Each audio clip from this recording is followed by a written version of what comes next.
The month is winding down, and that means it's time for the Maybe series.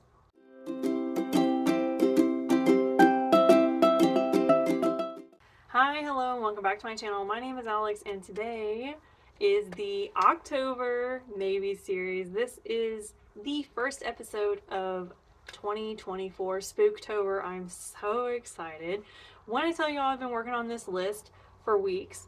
Okay, I take the October maybes so seriously. I take the October lineup so seriously. Before we get into it, make sure you hit all the buttons down below so you know when I'm posting. I post every week, and all we do on this channel is talk about books. If you like listening to people talk about books, here I am every week doing just that for you. So if you're new here, October, number one, October is like one of my favorite months. Like, and I know that's like such a basic thing to say, but like my birthday's in October, my wedding anniversary is in October.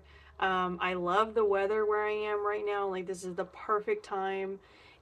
We still get some warm days, but it's not freezing yet. And I really love spending this time with my family, like, as opposed to like Thanksgiving and Christmas. Like, October is really when I want to see people and get out and do things. So yeah, October has always been my favorite month. And also what I do in October is I do an all horror reading lineup. And so that's why I take extra care in the October Maybe series, is because it's an all horror lineup. Now, horror is so subjective, which makes it really hard to find books. And because this is the month that I mainly read horror books, I want them to be the best horror books. And so I have a very like specific horror genre that I like to read. I spend so much time looking at reviews, reading descriptions, looking for books. I spend so much time curating this list, and then it's so hard for me to dial in this list and get my final lineup. So if you're new here, the Maybe series is a list I compile towards the end of the month of what I might read in the upcoming month, and I usually pare down this list for my final lineup for the month. And there's always a spot on my final lineup for my book club. I run a book club, and it's so exciting because this month is my month to choose. And so like I picked books that were already on this Maybes list in for the vote, and people will vote on that, and so I'll end up reading something from this list for my book club. So yeah, that was the longest description ever. And like the Maybe series, like the list for today is long, okay? Like I go really over the top for October, and it takes me a long time to pare them down. So yeah, let's not waste any more time. Let's get into it. The first book on the Maybe series is The Haunting of Ashburn House by Darcy Coates. Okay, I think this was on a previous Maybes list. Yeah, I think it was on for August. Because that's when I kind of started to realize I hadn't had very much horror for the year. Anyway, I did like a horror segment in August as well. So this is a haunted house book, obviously, if you can't tell by the title and the picture and everything. Apparently this woman like inherited this house, and she doesn't have anywhere else to live, so she's got to go live there and like turn it around. And as she's like digging into the history of the house, like some haunted things start happening. Haunted house books are some of my favorite, and I did not read a haunted house book last year. Like I read episode 13, which I guess would fall into the haunted house segment. It was just so completely different than what I was looking for that it didn't feel like a haunted house story, really. It felt like its own separate complete thing. So yeah, there are a lot of haunted house books on this list. This one was from August. It sounded really good, so it went back on. The next book on the list is The Meadows by Clarke. This is also a haunted house book. This one had a little bit of a different setup. We have a female main character that is just out of like a rehab type situation, and she decides that she wants to fix up this place and like run it as, I don't know, like a bed and breakfast type thing. But it has like a really weird history to it, and there's like a secret tunnel under the house, and like it was related to cults in some way. This one had such a broad spectrum on it that I couldn't really nail down what it was going to be about. It was labeled as like a supernatural horror, so like I don't know that it's going to be traditional haunted house or if it's going to be something else. And then with the addition of the cults in there, I was really intrigued because y'all know how much I like cults. So I don't know, this one sounded really weird, but it definitely is pitched as a horror novel, and it has good ratings. The next book on the list is Gallows Hill by Darcy Coates. Okay, you might have noticed this is the second Darcy Coates book on this list. I just kind of fell into this Darcy Coates rabbit hole, and apparently she writes a lot of horror, so I put it on there. I don't know. If I don't read any Darcy Coates in October, I feel like I'm going to read her before the end of the year because all of her books sound really good. Okay, so this one, Gallows Hill, is about a family that owns a winery, and like mysteriously overnight the husband wife that own it die, and then the daughter ends up inheriting it, and she gets there and she's like, I don't want anything to do with this place, I don't like it here. And so she's either like fixing it up to sell it, or she's there to try to like run it until she can sell it, and then like that's when things really start happening. And apparently this winery in general has like a really like seedy history story to it, and that's sort of why all of these supernatural, or not supernatural, paranormal things are kind of happening there. So I do feel like this also falls under haunted house. It also had really good reviews, and I really like the setup of it already. I don't know how I'm gonna choose, you guys. Like I'm 3 books in and I'm like, they all sound really good. This is another one. Like I said, if I don't read Darcy Coates this month, I'll probably read her by the end of the year. But these 2 Darcy Coates books sounded really good. Next on the list, we have The Troop by Nick Cutter. Okay, I read Nick Cutter's The Deep a few Octobers ago. Oh my gosh, that book was so gross. Okay, if you guys like gore, Nick Cutter writes really good gore, but it's like, it is not for faint of heart people, okay? It is for people who really like nasty gore. This book has always popped up for me. Everyone recommends The Troop. Everybody says if you like gore to read it. We're basically following this group of young boys, like they're on a scout trip. They go to this island, and it's something they do like every year, so they're really excited about it. While they're on the island, something comes out of the bushes and like ingratiates itself in with this group of kids and their scoutmaster, and basically it ends up infecting everyone at the camp with like some weird government experimental disease thing. And yeah, everything just kind of like spirals out of control from there. The Deep also has this kind of interesting idea to it. If you haven't read The Deep, I would highly recommend reading that. I really liked it. The year that I read The Deep, though, was the year that The Troop was on the list, too. And I think I ended up getting The Deep instead because The Troop was never available. Every time I check in on this book, it's not available. Everybody wants to read this. So this one might be hard for me to get. He does really good gore, though. Nick Cutter knows what he's doing with gore. So I might try and see, but like if it's impossible for me to get, I'll just have to shelve it for another time. The next book on the list is Road of Bones by Christopher Golden. Okay, this cover though is like really giving all the vibes. This looks so cool. This one is supposed to be about like a documentary crew that goes to this road that's in Siberia, and apparently a bunch of Stalin's gulags are like underneath this road, and then like the people that were building the road to like hide the gulags were like mysteriously dying a lot, and so they built the road on top of their bodies. And so like this is supposed to be like severely haunted area or something, and they take this documentary crew there to investigate that sort of stuff. So we're getting like a really interesting historical element here, as well as a paranormal element. I don't know how that's gonna work out. I think the ratings were really good. The history of this really got me. Like it really sucked me in. Like a road in Siberia built on top of like dead bodies in the gulags. Wow. I mean, that sounds super cool. So it went on the list. As a side note, I want to tell you guys, when I say that it has really good ratings, I think I talked about this a little bit earlier in the intro. Horror is so subjective, okay? Most of the time, good horror, like the ratings is going to be like 3.5 is considered a really good horror book, okay? Because horror is so subjective with rating, like some people don't like a lot of gore, or some people don't like paranormal, but they like supernatural. It just depends on the reader. And a lot of people are very harsh with horror books because we want them all to be so scary. You know what I mean? And what some people consider scary is not what other people consider scary. So anything that falls with 3.5 or higher is considered like excellent horror, in my opinion, when we're looking at ratings. And so everything on here is a 3.5 or higher. And so when I say that these have high ratings, like The Troop is like a 3.8.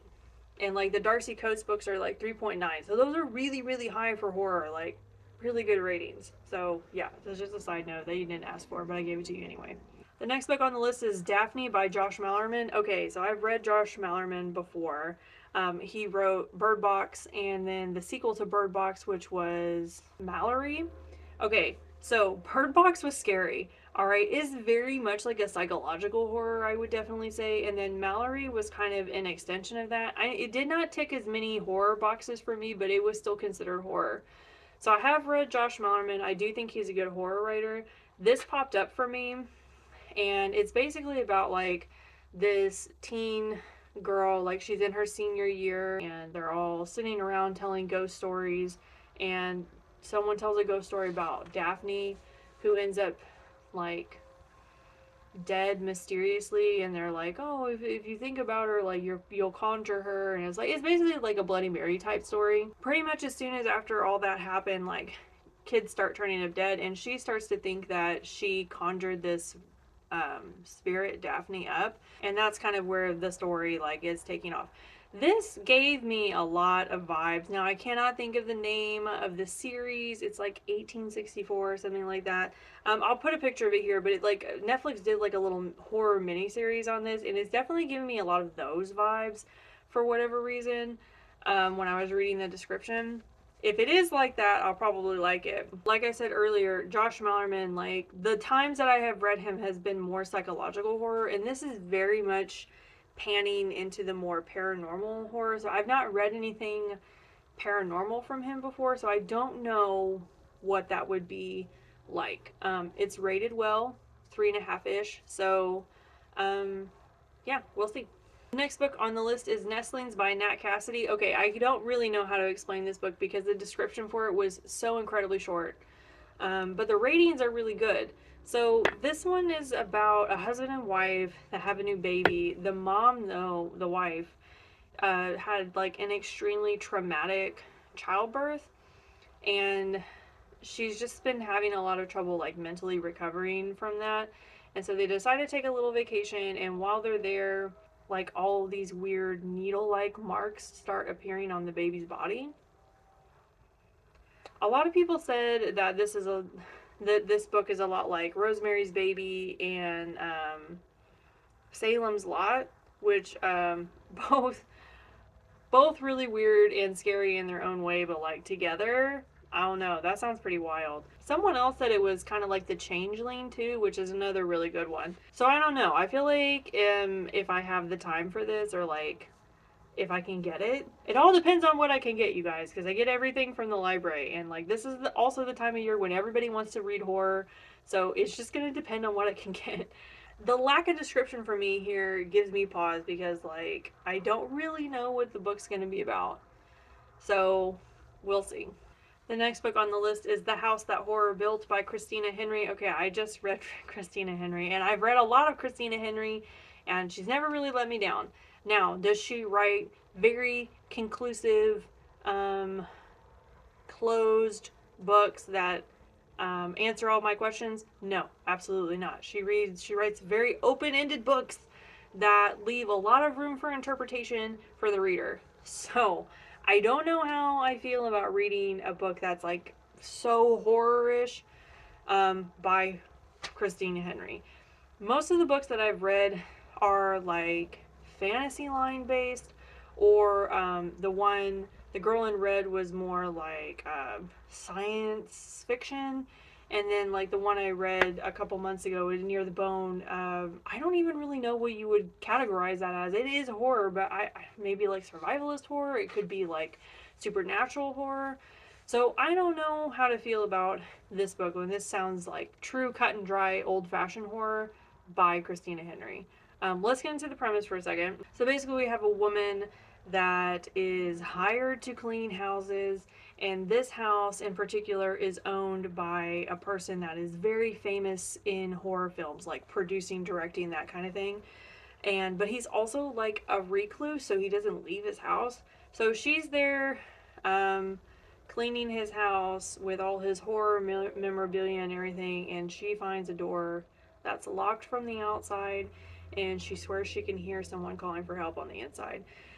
And basically it says that like this spirals into finding out a bunch of secrets and things like that. I don't know. This sounds like it could be more like slasher horror to me than like paranormal or science fiction horror, which is what I've read from her in the past. So I don't know. This also has pretty decent reviews. Christina Henry has never let me down in the past, but she's not a very consistent writer for me. I never really know what I'm getting when I read one of her books. So I feel like this would fall into that. I don't really know what I'm getting into if I pick this book up. So we'll see. The next book on the list is Chasing the Boogeyman by Richard Chizmar. Okay.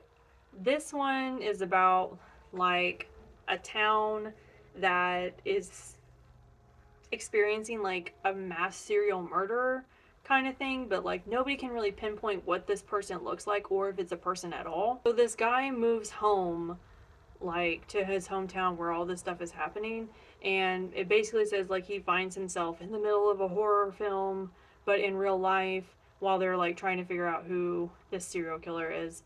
And it says that it's like a really good mix of like slasher horror with true crime. So it sounds really interesting. This sounds like a slasher film to me, like along those lines. That's the kind of horror that it sounds like. But they make it clear in the premise that they don't know that it's a man. They kept saying that like a few times, that like, or unknown or something like that. So it's like, is it gonna be like a true slasher, or are we dealing with something that's like paranormal, supernatural, etc.? Yeah, that one definitely sounded interesting, so on the list it went. The next book on the list is The Children on the Hill by Jennifer McMahon. Okay, Jennifer McMahon has been on so many maybes lists over the years, and I have never picked up a book by her. A lot of people say that she writes really good horror, so again, like with Darcy Coates, if Jennifer McMahon does not make it into the final lineup, I do think I need to read it sometime in the later half part of the year or into the next year or something. I really want to read a Jennifer McMahon book at some point. It's about a family that live in this house. I think it's the grandmother that's raising the two grandchildren, and she finds this like girl that's just like out wandering around, and she's like, oh yeah, we'll bring her home and take care of her. And she ends up being super weird. Which, like, yeah, why would a child just be like out on its own? Anyway, that's like a whole other thing to think about. Anyway, so she brings in this stray child and like raises it up, and then we cut to like present times, and there's a string of like disappearances or murders or something happening at like this hometown where these two kids grew up with this weird little girl. And the girl, not the weird one, but the granddaughter, is now all grown up, and she runs this podcast about like monsters, like cryptids and stuff like that. And when she hears about all these murders happening in her hometown, she's like, I need to go because it might be my weird sister. So yeah, a lot to unpack there in that premise. It sounds really interesting because there's a lot of different things at play here. And I'm wondering how that ends up working out. Like, does it end up being a slasher type film? Are we talking about cryptids in this book? What is the extent of what we're discussing, and then how are we all going to lock it in together? It sounds really interesting, but it could also be complicated, and I'm not good at complex things. I like to sit down and read and have a good time. I don't like to exercise my brain like terribly hard. I like it to be all pretty like easygoing and natural. So yeah, this could be complex, but we'll see. Okay, I know I've been talking for forever. There's only a couple more left. The next one is Red X by David Demchuk. This one's weird. I'm just gonna put that out there because I also don't really know what it's about. It's basically around the time when there's the HIV/AIDS epidemic, which was like, I feel like in the like 70s and 80s around then. And during this time period, there are gay men disappearing from this town area. I feel like it was like New York or something. Basically, this group of men get together and they're like, something has to be done because the cops aren't doing anything, the community doesn't care. And basically they figured out, like, after they dig around, that this has been happening too long for it to be a single person or a person in general. And now they're on their way to, like, try and figure out what's causing all of these disappearances. So this kind of reminds me of that book I talked about in August, The Woods All Black, because it is like a queer based horror story that could be true. Like it follows like a lot of historical events that happened, but it's also like putting a spin on things. So I'm wondering how this actually turned out. This was rated very high, and it's also said multiple times in the both in the premise and in the reviews that David Demchuk talks a lot about his own experiences being gay and like coming out and sort of the ostracism that he felt from that, and also the unsafeness that he felt from coming out and being who he is. So I don't know. That might be too real for me. It really might be. It's probably gonna make me really, really sad. And I've been already fighting my seasonal depression pretty hard, so I feel like we need to like not tap into that. But this sounded so interesting to me that I feel like I need to look into it. So we will see if I can get it for October. Okay, this is the last one. It's Annihilation by Jeff VanderMeer. Okay, so basically we have this like area called Area X, and every time they send people in there, it's supposed to be like this overgrown nature area, and every time they send people in, like the first group went in, came back, everything was fine. And then every group after that, either they come back riddled with cancer, they disappear altogether, or like something astronomical happens, okay? And so where we're tapping into the story is the 12th group of people going in. And it's a group of women, four of them, and it's like a psychologist, biometric engineer, or like a biologist or something, a botanist, all these different women from different types of like career backgrounds to go in, and they're basically supposed to map the area and then come back out. So yeah, that's what the book is about.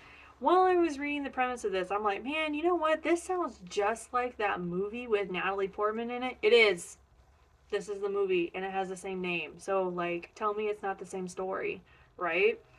I loved that film, okay? That messed me up. I'm not even gonna lie. I don't know what kind of horror stuff you guys watch, but that messed me up. I don't know why it bothered me so much, okay? But like when I found out, when I made that connection, and I'm like, man, I think this is the same story. I'm so excited about this book, and I really hope I have time and can get it for the lineup, because this is super exciting to me. This has also given me a lot of vibes from The Ruins, which is what I read last October. Was that book perfect? No, by no means was it perfect. Did it scare me? Yes. That book freaked me out so much. It was a lot, okay? And if Annihilation is like that, I'm gonna like it. And also, like, if I read the book, I'm gonna watch the film again, and then I'll do like a film versus book. If this doesn't make it into the October lineup, it is going back in a lineup somewhere else. I'm reading this book point blank because I want to know if if it's better than the movie. It's gonna do a number on me. Okay, this is also part of a series, which means he made 3 more books based on Area X. Oh no, I'm excited. Like I said, if I can't get this in October, in the October lineup, it's gonna go somewhere. Okay, that's all I have for you guys today. That is the October maybes, and I have no idea how I'm gonna pare that down because I was super excited when I was talking about all of them. I don't know. I don't know, you guys. If you've read any of these and you liked them and you think like they're the best, leave me a comment. You guys have to help me decide. I have no idea how I'm gonna make it through this lineup. Like, I don't know how I'm gonna trim this down because obviously I can't read all of these. I mean, I feel like the max I could probably read is 4, honestly, just because horror books in general tend to be longer than what I typically read. I don't know that I'll want to do any of these on audio, or like if they're available on audio. I don't know. I haven't looked into it that much. So yeah, I really think the max I could put away is 4, and that's if we don't have a super crazy month like I did this month. But yeah, I'm excited. Make sure you hit all the buttons down below so you know I'm posting. I post every week. And this is the first episode in the Spooktober series. So next week is going to be the September wrap-up. So like everything I read in September. But then the rest of October, except for the Maybe series at the very end, is going to be all horror content. So I'm very excited to share all of that with you guys. And I'm happy if you tuned in today. That's all I have for you guys today. And I will see you all next time. Bye!